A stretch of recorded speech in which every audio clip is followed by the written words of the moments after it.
اچھا جی، اب چلتے ہیں کہ یہ 2 فریق ہی کیوں بنائے، 3 فریق کیوں نہیں بنا لے، یا پھر 1 فریق کیوں نہیں کر لیا، یا پھر فریق اول کے بعد افراد کو فریق دوم میں اور فریق دوم کے بعد افراد کو فریق اول میں شامل کیوں نہیں کر لیا۔ تو ایک تو جواب اس کا یہ ہے کہ یہ تضعیفاً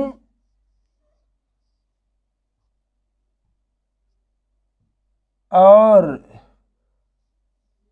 تنصیفاً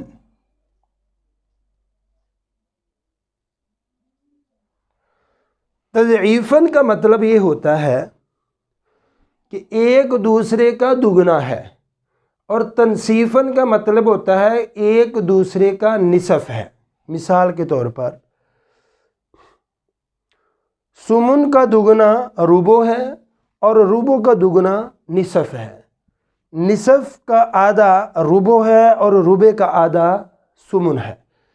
ایسے ہی سدس کا دگنا ثلث ہے اور ثلث کا دگنا ثلثان ہے، ثلثان کا نصف ثلث ہے اور ثلث کا نصف سدس ہے۔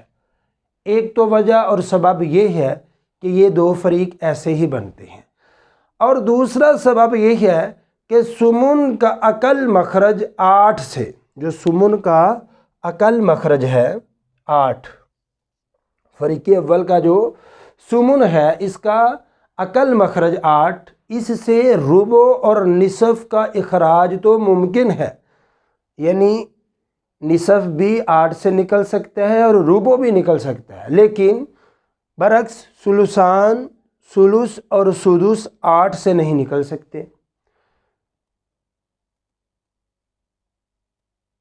لہٰذا ان کے لیے ایک علیحدہ عدد کی ضرورت پیش آئی جس سے ان کا اخراج ممکن ہو، اور وہ 8 کے بعد جو سب سے چھوٹا عدد ہے وہ 6 ہی ہے، لہذا یہ دوسرا فریق ہم نے بنا دیا۔